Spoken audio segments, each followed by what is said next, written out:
So I really like the song. I think it's a really nice song, and I like the way that you're like the different stages like mirror how the song's going, like when it speeds up and slows down.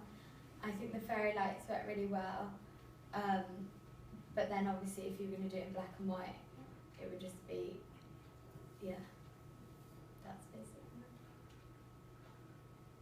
it. I really like the idea of the dancers with the dust or the paint coming off them, but I think if it was just one dancer it would be more effective than a group, because then it might not be as in sync, and if it's just one person they're free to do what they want and it will look more powerful than just a group of dancers.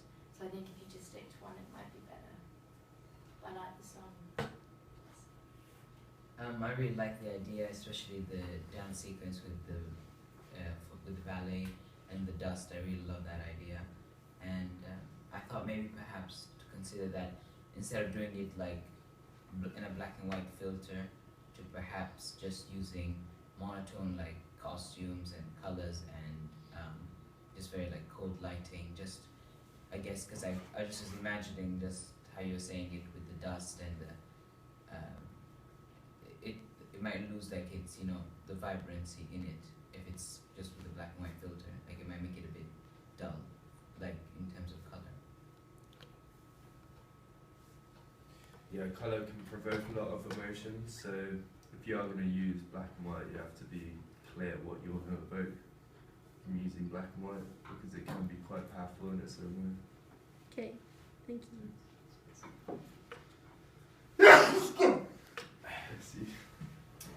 Is that good? Everyone good? Okay. Couple of things that strike me. The chalk and dust thing I like a lot. With the ballet dancer, I completely agree again. Jess, I think it works better as one person, or at most two. Don't do it. Or at two, or because the other thing is when you have a group, you're not going to have as much time with them to rehearse as you'd like.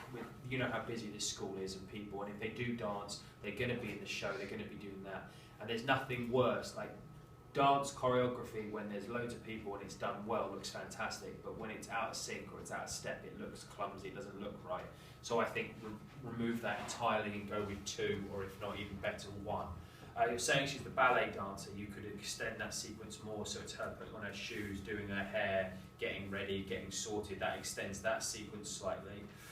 I'm not sure about the fairy lights. It's a very male voice, it's a very older male voice. I think fairy lights, I really do think girls, I think Hertwood House girls, where they're all their fairy lights in their rooms, I think it's quite feminine. I don't know if it's needed. And I think the performance element needs a bit of work on. The couple, I think you need to be clear where that is. It feels a bit random at this stage. I think you need to bring it in with either the dance or whatever his performance element is. And I think that if you do, it makes sense for it to be the ballet dancer and him. She doesn't have to be dressed as the ballet dancer, but that makes more sense as to why she's there or anything else. Or he's with someone else lusting over the ballet dancer. But I think you need to incorporate that. The only other thing that I picked up on was the voice is very distinctive, and I think you have to be careful with casting it.